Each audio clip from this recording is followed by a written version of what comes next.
Today we went to the home of human rights defender Ladislaus Rwakafuzi in Luwaga, who suffered a stroke on 11th August 2018 on a feast day of Eid al-Adha. He has since been going through a series of treatment. He has a knack for the rule of law and the zeal to end impunity by government through its various agencies. In this matter, the state will not be prejudiced.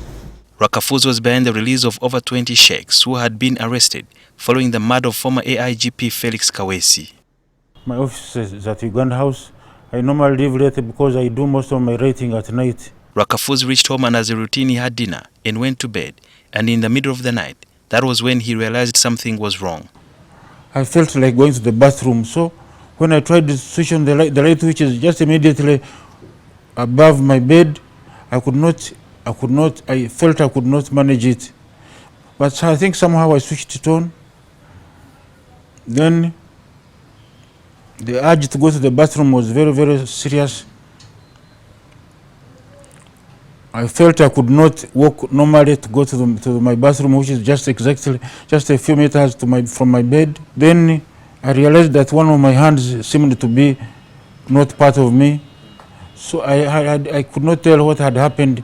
It was from this point that he called his children, who also informed their mother, who had traveled to the US to do her master's. They broke the door and they picked me and put me in the car. The last word I had was thrombosis. Thrombosis means a blood clot. He was taken to hospital and kept under ICU for 8 days, and he thought he had died. Immediately before I was discharged, I felt a lot of pain, and I thought maybe I had died. I was in the purgatory. For us in the Catholic Church, there's a place where they take you to purge you of your sins so that you are holy enough to go to the Lord. Later, he and the wife organized and he was transferred to Aga Khan Hospital in Nairobi, where he received further treatment. When they put me in the general ward, then they started doing physiotherapy on me. It was still very painful, very, very painful. It's when they discovered that I had diabetes, which I had never known to exist in my body. He was later discharged and put on physiotherapy. And my heart had been ticking out of tune. So it is the thing that caused me the stroke. So I feel some improvement now because I can now walk without any support. I can get out of this chair without anybody supporting me. Could you give me an example of some of the cases that you were handling at the time before you fell sick? There was a case concerning these girls who were trafficked as slaves into Iraq around 2008, 2009. That's a case that was very dear to me. I thought I wish I had been around to complete it. As he recovers, Rakafoos is still daunted by what happened during the campaigns of the 2021 elections, where over 50 people were shot dead. For example, now I know that there are more than 20 young men who are in either safe houses or in prisons, who have never even who have never even been charged with a single offense.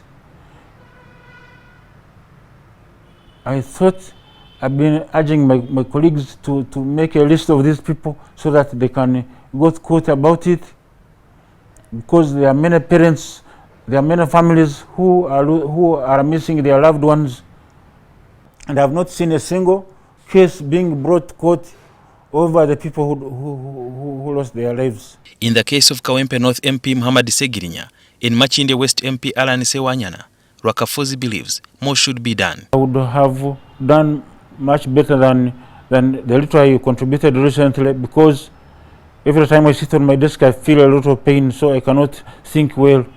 What are some of those achievements you've made where you feel like, yes, me as Rakafoos, I've left a footprint? I did a case on divorce,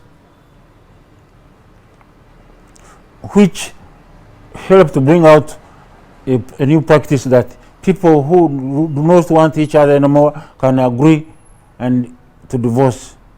That had not been the rule of law. That had not been the law.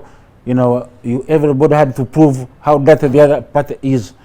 Throughout his legal career, he defended the poor in a country where legal services are afforded by a few. How are you making ends meet? I also publish some legal reference materials. I do Kampala law reports which was my own original idea.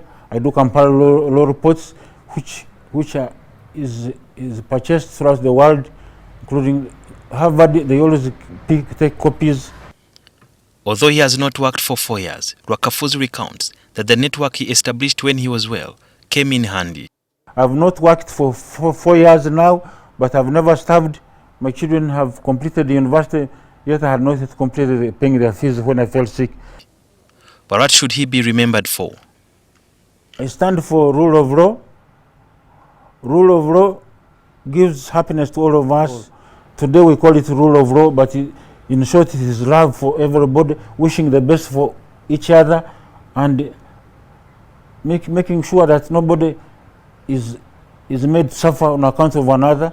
Ladislaus Rwakafuzi, as you can see, he's able to take some steps, and he says that with the treatment that he's receiving so far, very soon he'll be back on his feet to start from where he stopped in terms of defending those who are marginalized and also ensuring that the government continues to observe the rule of law.